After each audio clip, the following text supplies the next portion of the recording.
Mutual Broadcasting System presents The Mysterious Traveler, written, produced, and directed by Robert A. Arthur and David Kogan, and starring two of radio's foremost personalities, Bryna Rayburn and Lyle Sudrow, in Stranger in the House.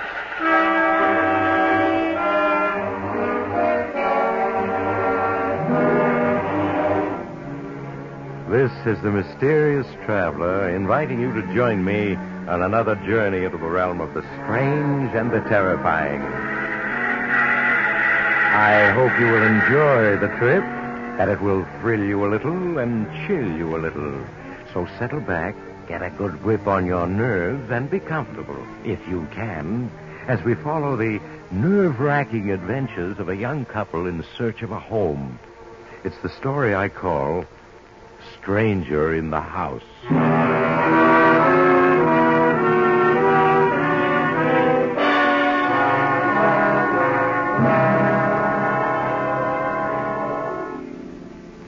The scene, the small village of Woodford in Vermont. It's 9 o'clock in the evening, and the main street of the village is deserted. A car comes speeding through the village, and with a squeal of its brakes comes to a stop before the home of Dr. Samuel Stewart. A young woman, obviously distraught, gets out from behind the wheel of the car and hurries up the walk to the doctor's home.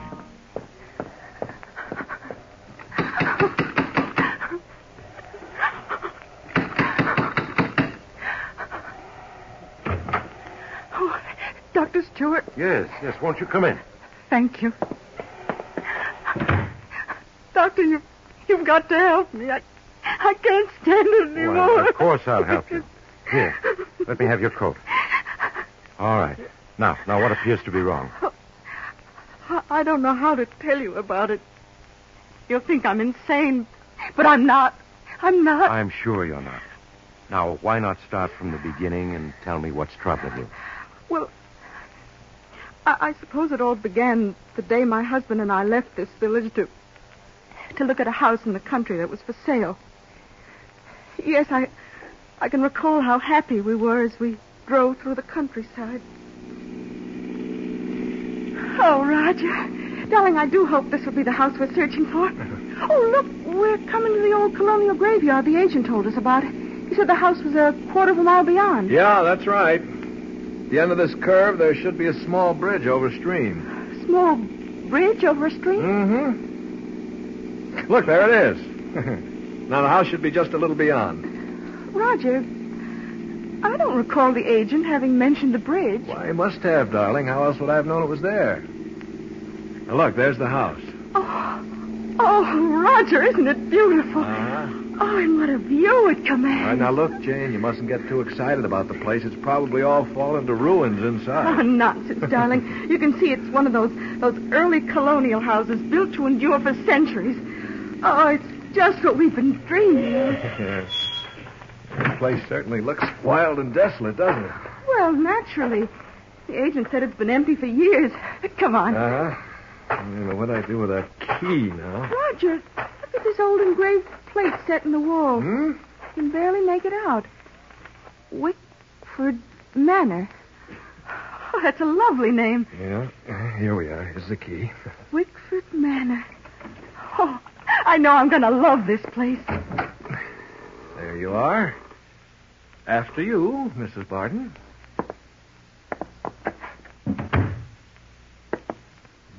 Oh, it's so cold and clammy in here. Yes, but look at that staircase, that beautiful staircase and those ceiling beams. Janie, honey, you were right. This place was built to endure. This house is in wonderful condition. Yes, so it seems. And it's just the size house we need, with 4 rooms upstairs. 4 rooms upstairs? Mm-hmm. Oh, how do you know, Roger, that the agent never mentioned how many rooms the house had? He didn't. Well, there's only one way to find out, then. Let's go upstairs and look. Come on, Janie. These stairs are as sound as the day they were built.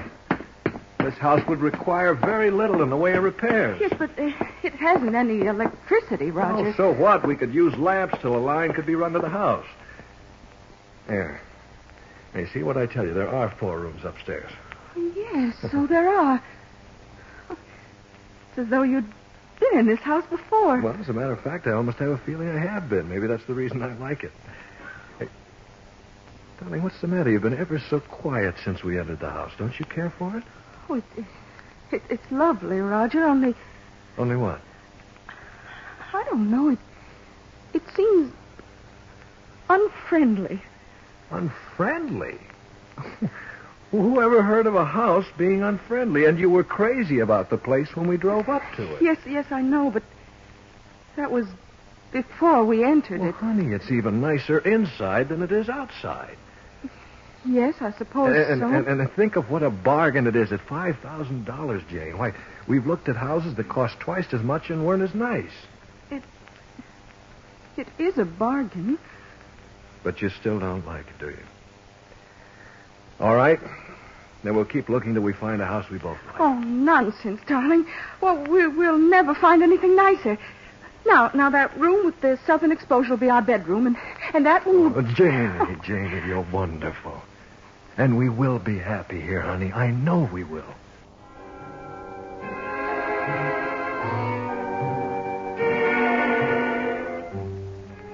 In the weeks that followed, I was too busy with the repairs and furnishings of the house to give any thought to my misgivings.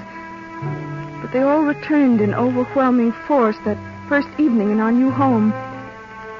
I left Roger sitting in the study and made my way up the dark, winding staircase to our bedroom. After tossing for what seemed hours, I fell into a fitful sleep.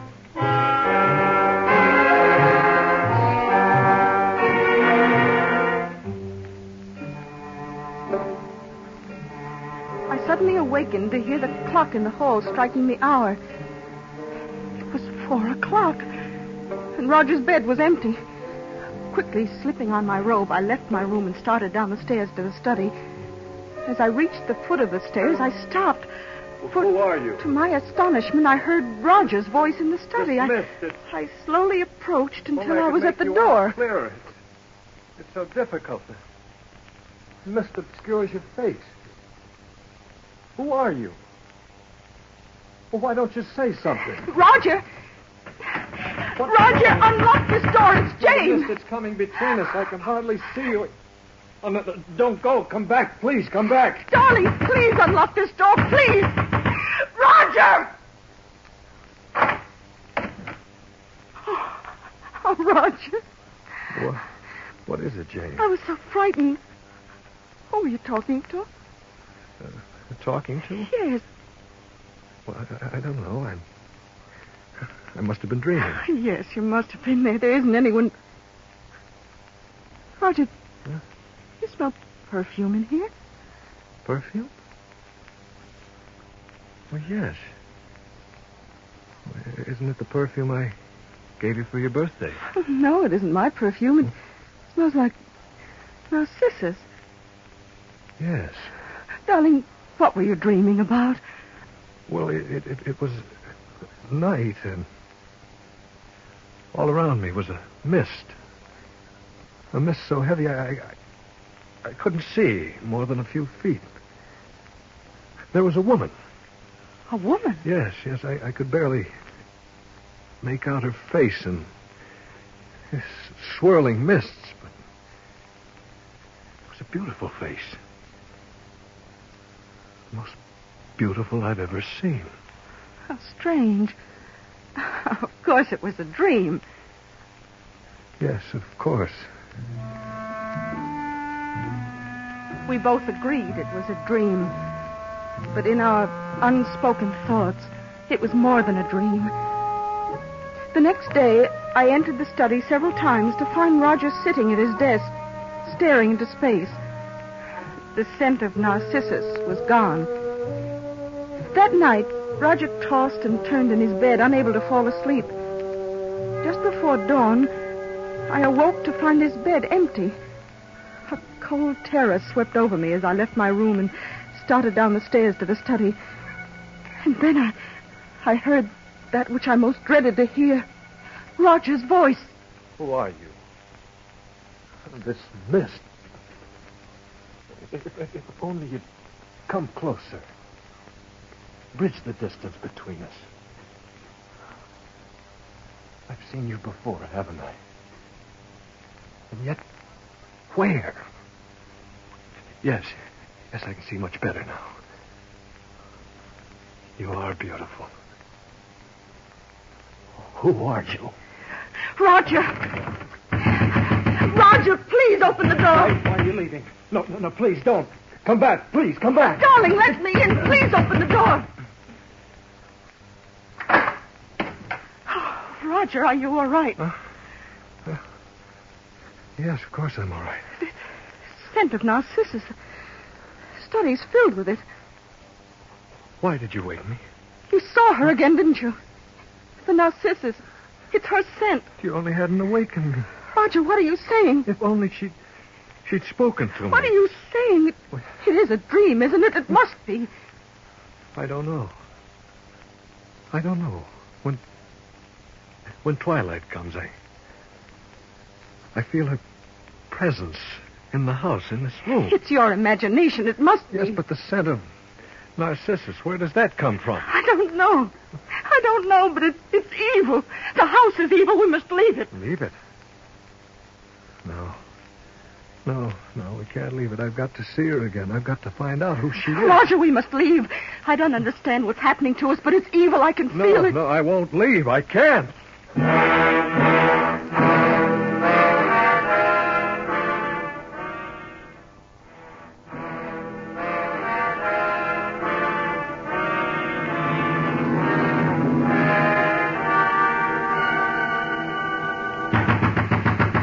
Roger, unlock this door. I want to talk to you.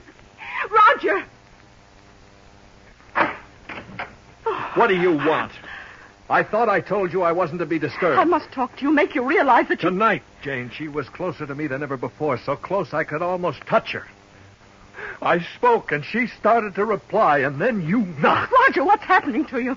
She's from another world, a phantom, an evil one. No, she isn't evil. She couldn't be. She's too beautiful. Darling, look at me. You can't let her come between us. I'm your wife. I love you. I don't want your love. Roger, listen to me. You must come away from this house. We must leave at once. No. I insist. Will you get out of here? And don't come back. I'll never leave her.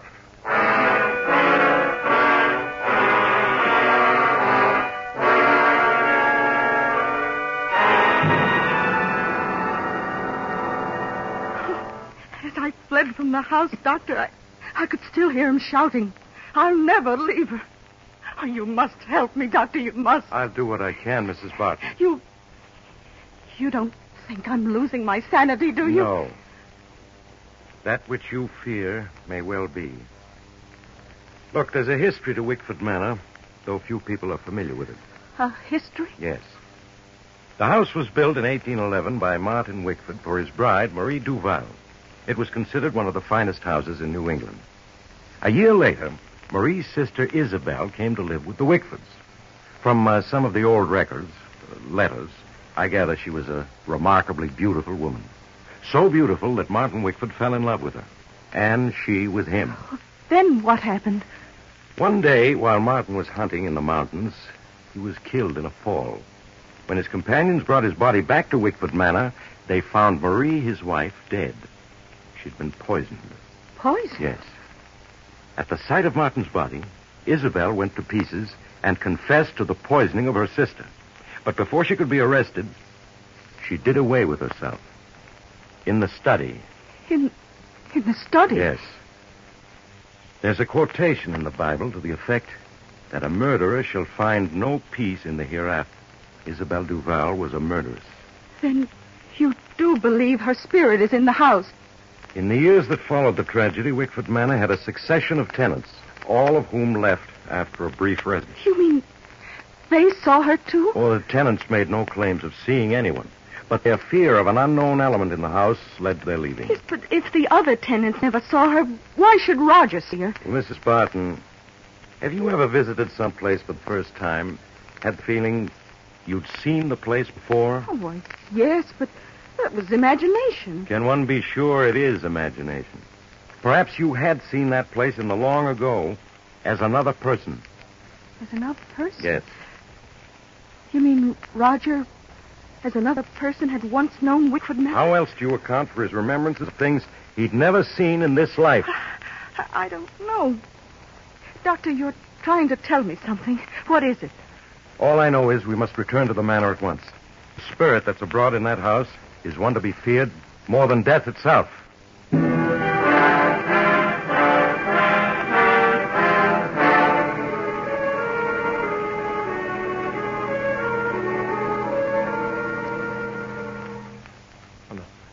Please. Please, come closer. There's nothing to be afraid of. She's gone.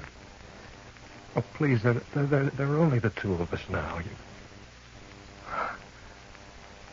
You're beautiful. You're so beautiful. We have met before, haven't we? Yes. We have met before. You spoke. I've waited so long for you, Martin. Why do you call me Martin? My name is Roger. It was Martin. Then. Then? What do you mean? Look at me, Martin. Look into my eyes. Don't you remember? Yes. Yes, but where? When? Think, Martin. Think.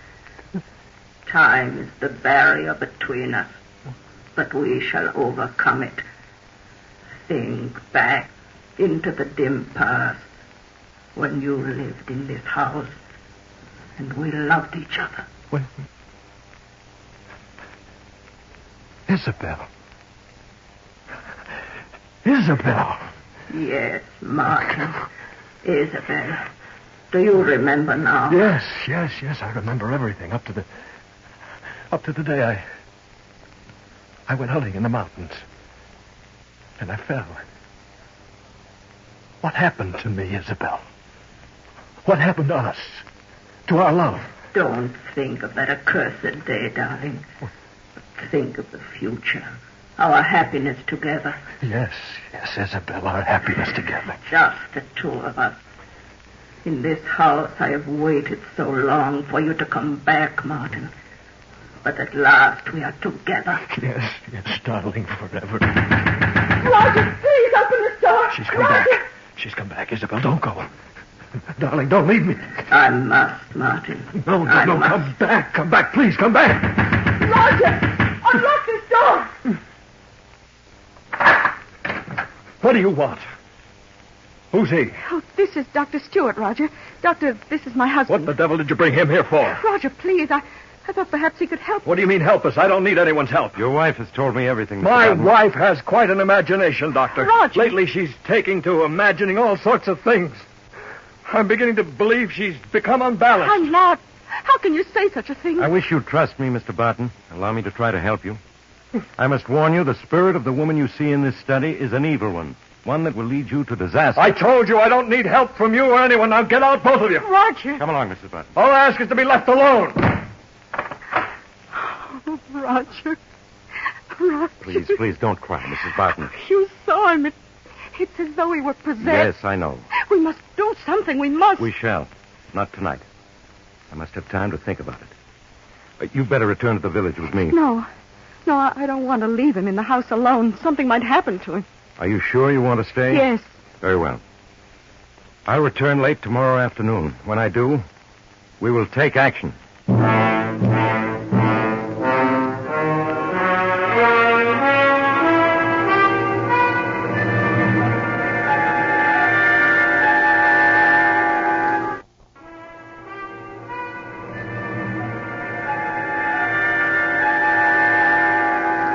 Look at her, Martin. Lying there in her bed, asleep. So defenseless. If you want me, you must get rid of her. Hurry, Martin, it is almost dawn and I must leave. There's no time to waste. Yes, Isabel, yes. We can't let her come between us. I'll do as you say. Oh, who's there? Roger. Oh, for a moment I was frightened. What time is it? Well, it's just dawn. I have to do it, Jane. I have to. No, Roger, do not. I can't let you come between Isabel and myself. Not now. Not after we've found each other again. Tighter, Martin, tighter, until she stops struggling into still forever. Isabel, don't leave me. Isabel, where are you? Isabel. Roger. Come back, Isabel. Come back. Roger, can't you see what she's doing to you? Tonight she'll be Isabel. back again and she won't let you fail. Isabel, darling, don't leave me. Now, please, don't leave me, Isabel. Oh, Roger. Roger.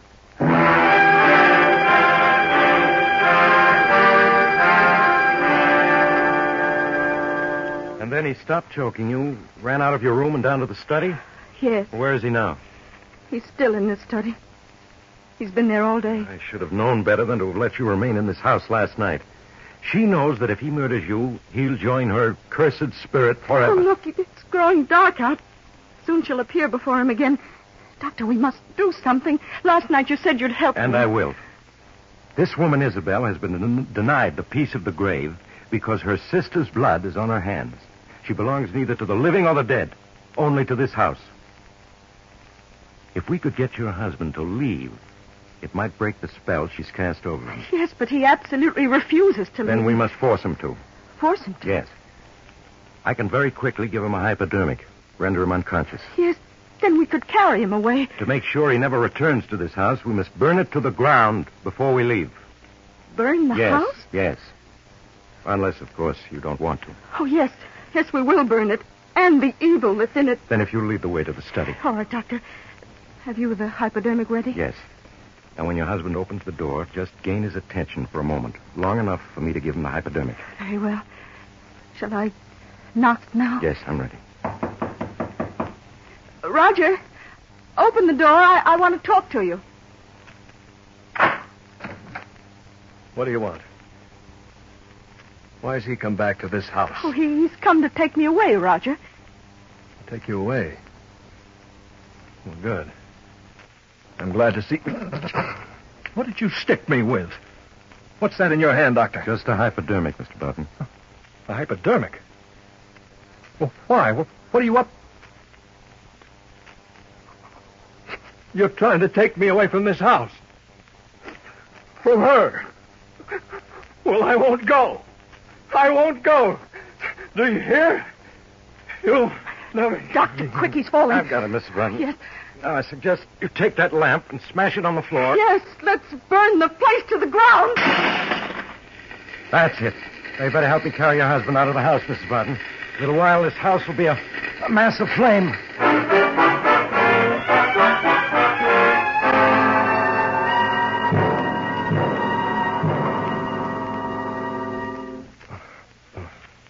He's regaining consciousness now, Mrs. Barton. Will he remember what's happened? I don't know. Oh. Hello, Janie. Darling. I had a terrible dream. It's all so confused. Janie, darling, you're crying. It's nothing, darling. You've been very ill, but now you're going to be all right. Of course. Well, who are you? He's Dr. Stewart, Roger. He's been looking after you during your illness. Oh. Where am I? You're in my home, Mr. Barton. Oh. Yes, darling. Our own house burned down last night. Burned down? Yes. Oh, that's too bad. Why, we only had one night in our new home. One night? Yeah. Oh, yes, of course, Roger. Well, Mrs. Barton, in spite of the loss of your home, I think you were very fortunate. There are things far worse than fire. Yes, Doctor. And I can never thank you enough for breaking the bridge between the past and the present. What are you two talking about? Oh, nothing, darling. Nothing at all.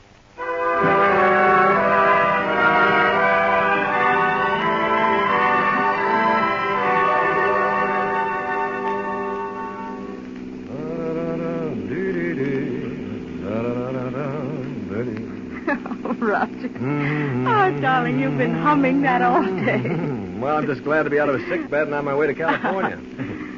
Look, we just crossed the state line into Kentucky. Mm-hmm. Well, we've come almost 600 miles since dawn. Yeah, it's getting dark. Mm-hmm. Don't you think we ought to stop now for the night? Anything you say, darling. Yeah, let's stop at the next motel. All right. I guess I better turn the headlights on.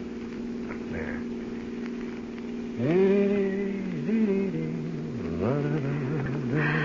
Oh, darling, I've never been so happy. Roger. What? Do you smell something? Yes, good country air. No, I don't mean that. Jenny, what's wrong with you? Don't you smell it? Smell what? Oh, you mean that perfume? Yes. Oh, it seems familiar. Yes. What is it?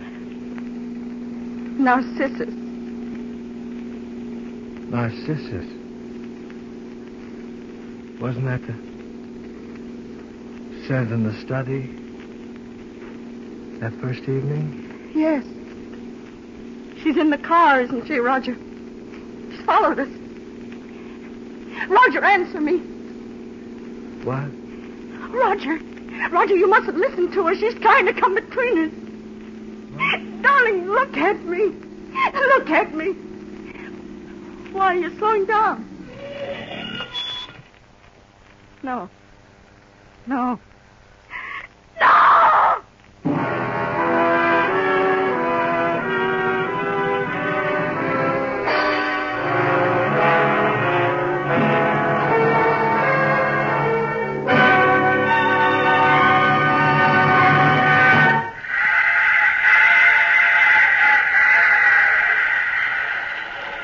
This is the mysterious traveler again.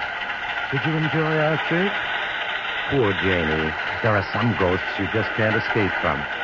Strangely enough, as Roger Barton was being hanged some 6 months later for his wife's murder, everyone noticed a strange scent of perfume about the gallows. Some people said afterward it was the scent of narcissus.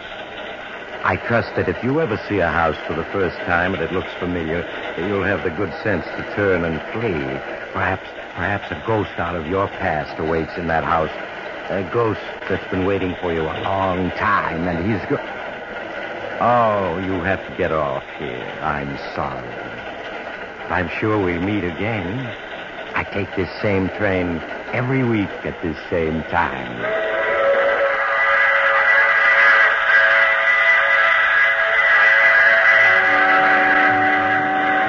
Just heard The Mysterious Traveler. Now you can follow other tense and exciting adventures of a mysterious traveler in the current issue of the Mysterious Traveler magazine, now available. In our cast were Bryna Rayburn and Lyle Suto. Maurice Tarplin starred in the title role. Music under the direction of Emerson Buckley, composed by Richard DuPage. This program came to you from New York.